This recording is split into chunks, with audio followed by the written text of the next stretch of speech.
성경에 보면 이 다윗 같은 사람들은 다윗은 하나님 마음에 합한 사람이지만 사실 고난, 어려움, 전쟁 이거는 누구보다도 많이 겪었던 사람입니다. 그런 다윗이 자기가 지금 삶 속에 일어난 이런 자기의 말로 표현하는 게 기가 막힐 웅덩이와 수렁 속에 빠진 이런 상황이었을 때 하나님이 다윗을 건져주셔서 그 하나님을 찬양하고 그 하나님을 간증하게 만들었는데 우리의 삶 속에 이런 문제가 왔을 때 다윗과 같은 태도, 다윗과 같은 신앙의 모습을 보이는 사람들은 다윗처럼 찬양하게 될 것이고 다윗처럼 간증하게 될 것이지만 그렇지 않은 태도를 취하는 사람들은 결국 그것 때문에 탄식하게 되고 한숨만 쉬게 되는 삶이 될 거라는 것이죠. 그래서 오늘 다윗이 어떻게 이런 환경 속에서 간증하며 찬양하는 그런 사람이 됐는지를 깨닫고 우리도 그와 같이 살아가는 저와 여러분 모두가 될 수 있기를 주의 이름으로 축복합니다. 먼저 첫 번째로 우리가 생각해 볼 수 있는 것이 인생은 누구든지 기가 막힐 웅덩이와 수렁에 빠지는 이런 상황이 자이든지 타이든지 얼마든지 올 수 있다는 것입니다. 또 기가 막힐 웅덩이와 수렁에 대한 그 크기도 사람마다 다 다를 수 있죠. 예를 들어서 여러분이 기뻐하시는 돈으로 표현한다면 어떤 사람은 1000억이 큰 깊은 웅덩이와 수렁이 될 수 있는 반면에 어떤 사람은 1억이 그 1000억의 어려움 못지않게 큰 어려움도 있을 수 있는 사람들이 있기 때문에 다가오는 문제나 환난은 크기는 조금 다를 수 있어도 반응하는 모습은 느끼는 것은 같을 수도 있다는 거죠. 그래서 다윗이 지금 자신이 처한 상황이 얼마나 힘든 상황인가를 이 다윗은 역시 시인이고 또 음악가고 그렇기 때문에 표현이 참 탁월한 것 같아요. 어떤 사람은 말을 하더라도 다시 말하고 싶지 않고 말이 어떻게 저렇게 멋대가리 없이 하냐 이런 사람들도 있고 어떤 사람은 말 한마디를 하더라도 적고 싶은 마음이 드는 사람이 있어요. 근데 이 다윗이 바로 그런 사람이었는데 지금 자기 상황을 설명하면서 기가 막힐 웅덩이와 수렁에 처해 있다 이렇게 말씀하고 있어요. 이 기가 막히다 할 때 기가 막히다라는 뜻이 원어를 보니까 이런 뜻으로 쓰이더라고요. 끔찍한, 소름 끼치는 이런 얘기입니다. 기가 막히다는 말이 끔찍하다, 소름 끼치다. 그러니까 이 말은 다른 말로 바꾸면 이런 거겠죠. 내 인생에 2번 다시 겪고 싶지 않은 일. 내 인생에 다시는 그런 일이 없었으면 하는 그런 일을 표현할 때 아마 이런 단어를 쓰겠죠. 웅덩이라는 말은 깊은 계곡에 소용돌이치는 계곡에 빠져들어가면 헤어나갈 수가 없는 그런 상황을 표현할 때 웅덩이라는 표현을 쓰고 이 수렁이라는 말은 보통 우리가 또 이런 그 습지, 진창 이렇게 표현하는데 왜 이런 데 보면 늪 빠지면 움직이면 더 빠져나가는 데 있죠. 나오려고 하면 더 들어가고 움직이면 아마 그런 상황이었던 것 같아요. 그래서 기가 막힐 웅덩이와 수렁 요 세 단어를 연결해서 쓴 것을 보면 지금 다윗이 처한 이 환경이 다윗의 70평생의 인생 가운데 어쩌면 가장 힘든 시간이고 가장 어려운 최악의 상황인 것을 표현했을 거라고 보여집니다. 다윗의 70의 인생을 보면 아마 넷 중에 하나일 겁니다. 그 첫째가 뭐냐면 사울 왕에게 쫓겨서 다윗이 도망 다닐 때 피할 곳이 없으니까 블레셋 땅으로 갑니다. 블레셋이라는 나라가 생각나는 게 누구 있죠? 다윗하면 골리앗이잖아요. 그 골리앗을 죽였던 그 골리앗의 나라 블레셋으로 도망갑니다. 그 블레셋에는 5개 큰 성읍이 있는데 그 중에 가드 성읍의 가드 왕 아기스가 있는 곳에 도망갑니다. 그 다윗이 거기서 붙잡혔어요. 왜냐하면 이방인이 온 것 같으니까 붙잡혔는데 이 붙잡은 아기스의 신하들이 이 사람이 다윗인 것을 알아봅니다. 그러다 보니까 붙잡아가지고 이제 다윗 왕으로 끌고 가는 거예요. 아기스 왕한테 다윗을.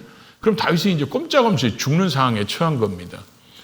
그랬을 때 다윗이 거기서 이제 꾀를 내죠. 아기스 왕한테 딱 데리고 가자마자 가는 그 과정에서부터 미친 짓을 합니다. 그 부하들은 알아봤지만 미친 짓을 해요. 침을 흘리면서 뭐 그냥 미친 사람들 특징이 있잖아요. 그런 형태를 하니까 이 사람을 데리고 와서 신하들이 이렇게 얘기합니다. 골리앗을 물리쳐 가지고 이스라엘로 하여금 승리의 노래를 부르게 한 사람이 이 사람이다. 그랬을 때 다윗이 미친 짓을 계속하니까 아기스 왕이 이렇게 얘기합니다.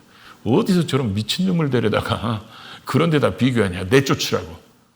그래서 다윗이 내쫓기는데 그때 거기에서 멀쩡한 사람이 미친 짓을 해서 살아나오는 그 참담한 환경을 다윗이 시편으로 또 표현하는 것도 있거든요. 또 하나는 다윗이 인생의 가장 아픈 것 중에 하나가 뭐냐면 자기 아들 압살롬이 쿠데타를 일으킨 거죠. 그것 때문에 자식이 아버지를 죽이고 지가 왕이 되겠다고 그래서 피난 갔다가 도망하는 가정 속에서 일어났던 그런 아픔의 사건인지 또 아니면 다윗이 시를 읽다 보면 시편 13편이나 38편 같은 데 보면 다윗이 큰 병에 걸렸던 것 같아요. 죽음의 위기에. 그래서 사망의 잠을 잘까 두렵다 이런 표현도 쓰고 자기 육체가 지금 어떤 상태에 있는지 표현한 것들을 보면 다윗이 큰 중병에 걸렸다가 죽음의 문턱까지 갔다가 하나님이 살려주신 것 같아요. 그 다음에 또 하나는 다윗이 그 죄악의 모습을 하나님이 보게 하셨던 것 같아요. 그러니까 이 죄에서 나를 건질 자가 누구인가 이런 표현들을 이렇게 했다고 보는데 어떤 건지는 모르지만 좌우지간 다윗이 그런 기가 막힐 웅덩이와 그 수렁 가운데 빠져 있는데 이 속에서 다윗이 하나님 앞에 부르짖어 기도했더니 하나님이 그를 끌어올리셔서 반석 위에 두셨다 이렇게 표현하는데 지금 웅덩이와 수렁 이거와 지금 대조되는 말이 반석이에요. 반석이라는 말은 큰 돌, 바위 이런 걸 얘기하는데 여기서는 반석이라는 말의 의미가 뭐냐면 하나님이 끌어올리셔서 이게 다윗이 지금 기가 막힐 웅덩이와 수렁이 대적들로부터 이렇게 됐다면 하나님이 그런 속에서 다윗을 건져내셔서 그의 인생의 여정 발걸음을 하나님이 확실하게 견고하게 만들어주시면서 하나님이 가장 안전한 피난처가 되주셨다. 이게 반석이라는 의미입니다. 그렇게 만들어 주셨다는 거죠. 그런데 다윗이 그런 상황에 이르게 된 것은 다윗의 신앙적인 태도 때문에 그렇습니다.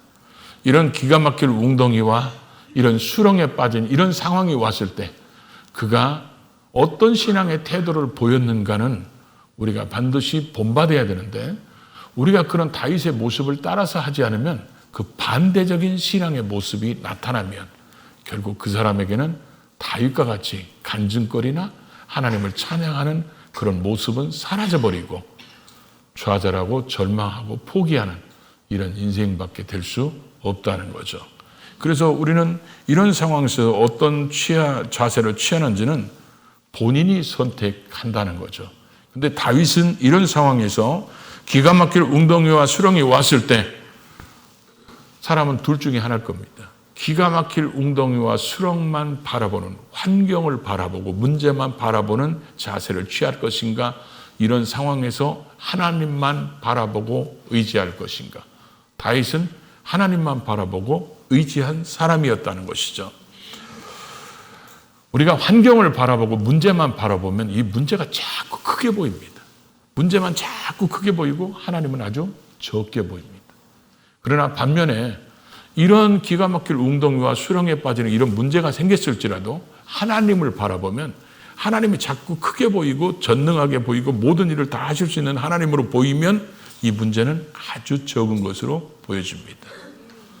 성경에 이런 모습이 나오죠. 여러분 성경에는 안 나오는지 몰라도 우리 집 성경에는 나와요. 우리 집 성경에 보면 민수기에 보면 12명의 정탐꾼이 정탐하러 갑니다. 그래서 이들이 40일 동안 가서 가나안 땅을 정탐하고 돌아오죠. 정탐하고 돌아오는데 10명과 2명의 보고 내용이 상반되게 보고를 합니다. 근데 여호수아 갈렙은 가나안 땅을 정탐하면서 하나님이 우리에게 약속한 땅, 하나님의 관점에서 그걸 보고 옵니다. 그런데 10명의 사람들은 하나님의 관점에서 보고 온 게 아니라 인간의 생각으로 그걸 보고 옵니다. 그러니까 이 10명의 사람들의 보고도 맞아요. 젖과 꿀이 흐르는 땅이 맞다는 거예요.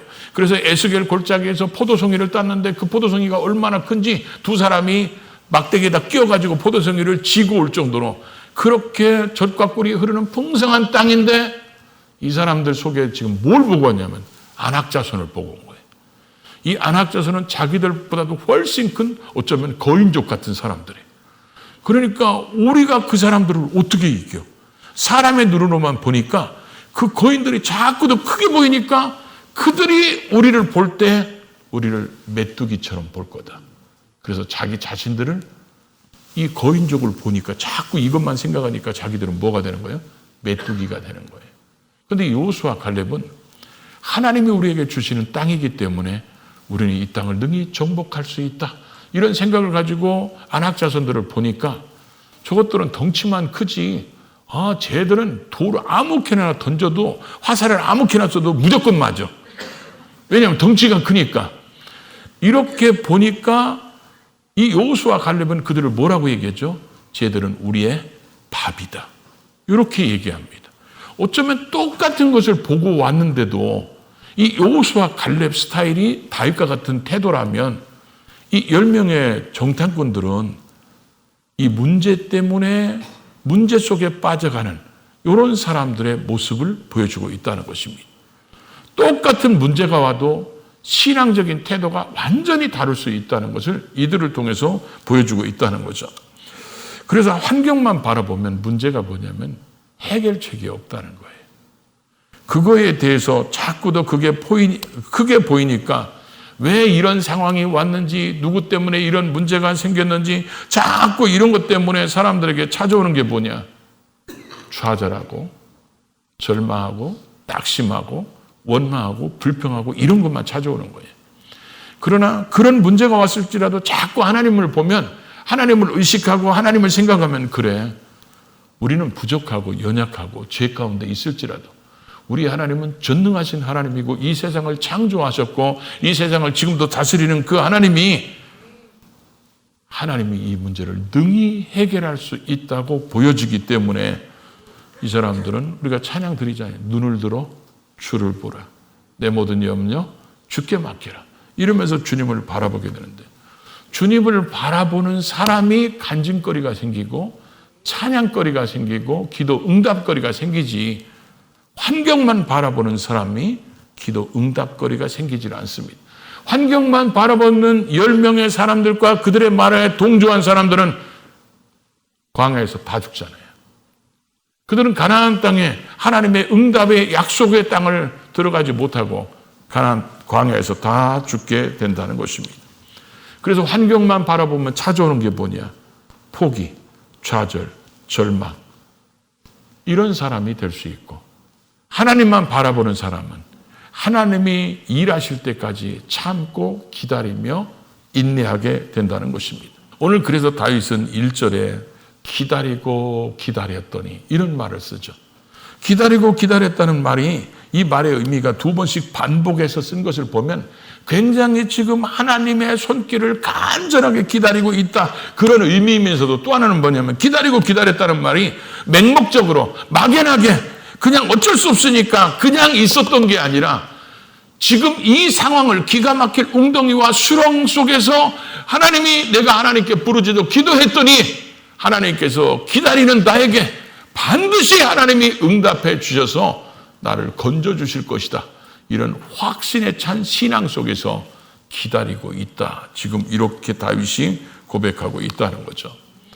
그래서 사람들이 환경을 바라보면 포기하고 좌절하고 절망하고 그러면서 사람들이 찾아오는 게 뭐냐? 조급함입니다. 조급함이 와서 해결이 안 되면 원망 불평만 하기 시작하는 거예요.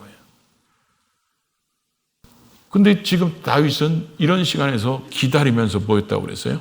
기도했다고 그랬죠. 하나님이 기다리고 기도했더니 나의 부르짖음을 들으셨다. 그러니까 그 사람은 부르짖으면서 기도하고 기다리면서 기도하고 이렇게 계속 기도하니까 하나님께서 그 기도에 응답해 주셨는데, 우리 신앙인들이 제일 어려운 것 중에 하나가 뭐냐면, 이렇게 하나님이 응답하실 때 나는 지금 기가 막힐 웅덩이와 수렁 속에 있어서 내 인생에 다시는 겪고 싶지 않은 이런 위기 속에 있을 때 하나님이 응답하시는 시간이 너무 길게 느껴지는 거, 이게 쉽지 않은 거죠.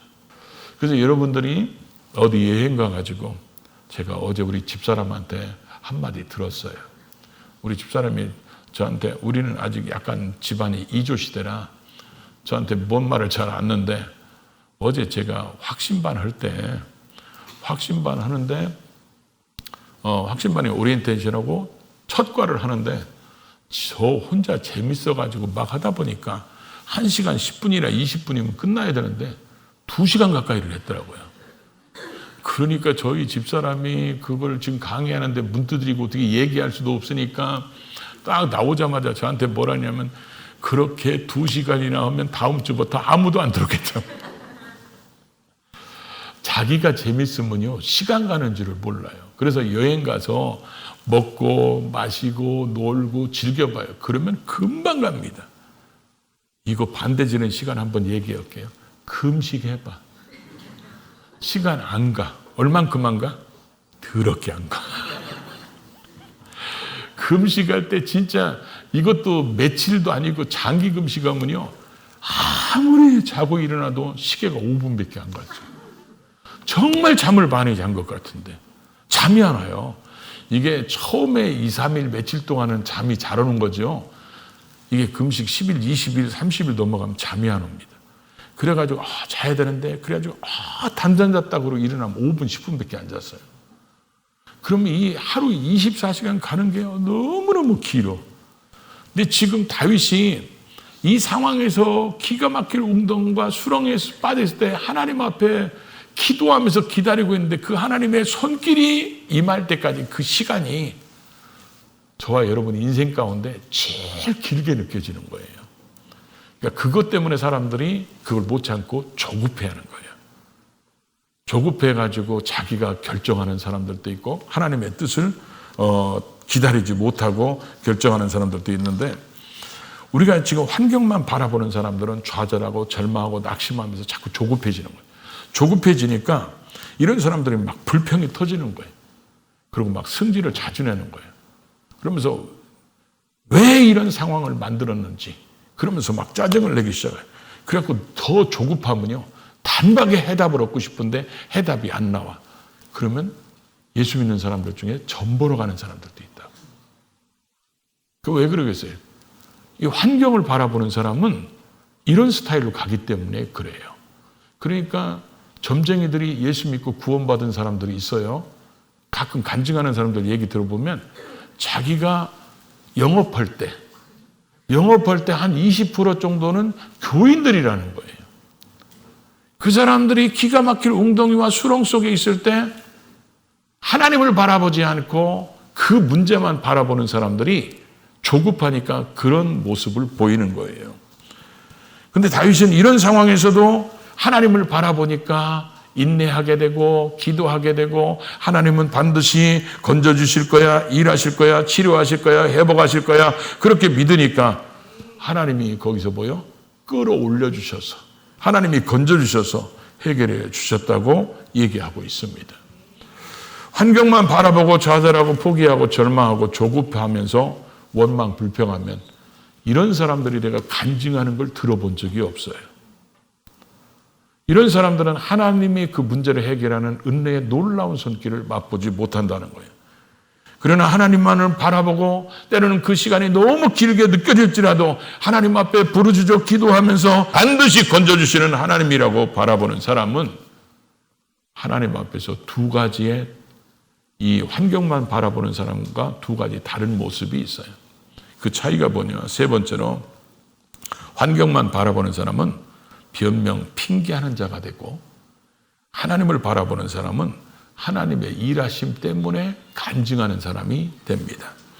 그래서 다윗이 5절에 그런 고백하죠. 여호와 나의 하나님이여, 주께서 행하신 기적이 많고 우리를 향하신 주의 생각도 많아 누구도 주와 견질 수가 없나이다. 내가 널리 알려 말하고자 하니, 이게 간증이에요. 내가 널리 하나님이 내게 어떤 일을 행하셨는지 알려 말하고자 하나 너무 많아 그 세를 셀 수도 없나이다. 이게 환경만 바라보는 사람은 원망 핑계만 합니다. 그래서 이 상황이, 이 병이, 이런 어려움이 왜 왔는지, 이게 너 때문에 왜? 그래서 남편은 아내 탓을 잘하고 아내는 남편 탓을 잘하는 거예요. 그러면서 아이고 내가 저런 왼수를 만나가지고 그런다고 그러면서 나중에는 이렇게까지 합니다. 100% 지가 잘못했어. 그런데도 아내한테 이렇게 얘기합니다. 내가 그런 거 할 때 못하게 말겠어야지. 투자를 못하게 했어야지. 그러면서 지가 잘못해놓고 전부 다 남의 탓을 하는 거예요. 그게 환경만 바라보는 사람들의 특징이에요. 이게 신앙인들을 지금 얘기하는 겁니다. 그러나 하나님을 바라보는 사람은 그런 속에서 하나님 앞에 기도하니까 하나님이 간증거리를 만들어 주시는 거예요. 그래서 결과가 또 하나가 뭐가 다르냐. 이렇게 환경만 바라보는 사람은 나오는 게 한숨과 탄식밖에 없어요. 한숨과 탄식만 하게 되는 거예요. 그러나 하나님 앞에 이렇게 하나님을 바라보면서 기도하는 사람에게는 하나님이 건져신 것 때문에 새 노래로 하나님을 찬양한다는 거예요. 그래서 이 새 노래가 어떤 것이냐, 이제 학자들 간에 많은 의견이 있는데 여러분은 어떤 것인지 선택해 봐요. 1번, 새로운 노래를 작사, 작곡해서 하나님께 부른다. 이게 새 노래다. 2번, 기존에 있는 늘 부르던 노래인데 내가 이런 새로운 환경을 경험하고 나니까 이거 여기도 그것도 넣어야 되겠다. 그래가지고 개사해서 편곡해서 부르는 새 노래다. 세 번째, 그동안 늘 불렀던 찬양인데 내가 이런 환난을 겪고 나면서 하나님을 만나고 그 손길을 경험하니까 이 찬양이 내게 다가오는 것이 전에는 입술로만 불렀다면 지금은 마음에서 부르는 찬양으로 바뀌었다. 몇 번 같아요? 3번 같아요? 저도 3번이에요. 우리는 3번으로 동일합시다. 자, 여러분 생각해 보십시오. 저 어렸을 때부터 이런 찬양 진짜 많이 불렀어요. 주와 같이 길 가는 거 정말 많이 불렀어요. 근데 주님과 동행하는 감은 아무것도 없어요. 근데 제가 주님 만나고 나서 주님과 동행하는 주와 같이 길 가. 그러니까 그렇게 주님과 내가 동행하면서 한 걸음 한 걸음이 주님과 같이 간다는 이 찬양이 가사에 전달되는 의미가 다릅니다. 이런 찬양 또 많이 부르죠. 이것이 나의 간증이요. 간증이 없는 사람은 아무 느낌이 없어요.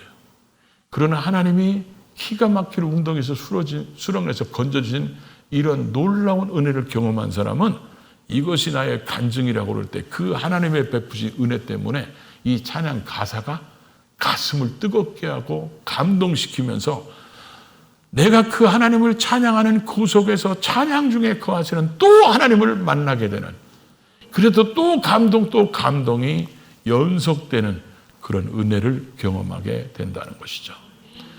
여러분, 우리에게는 내가 원치 않는 문제들이 올 수 있어요. 그랬을 때 다윗과 같은 스타일, 하나님을 바라보면서 인내하면서 기도하느냐, 아니면 그 문제만 바라보고 좌절하고 낙심하고 포기하면서 원망, 불평만 하느냐. 이건 우리가 선택하는 거예요. 그래서 다윗의 신앙 스타일을 선택하는 사람은 간증거리가 있어서 그분이 나의 하나님이라고 고백하지만 환경만 바라보고 원망, 불평하는 사람은 신앙이 비용들어 버립니다. 여러분은 어떤 스타일이 되기를 원하십니까?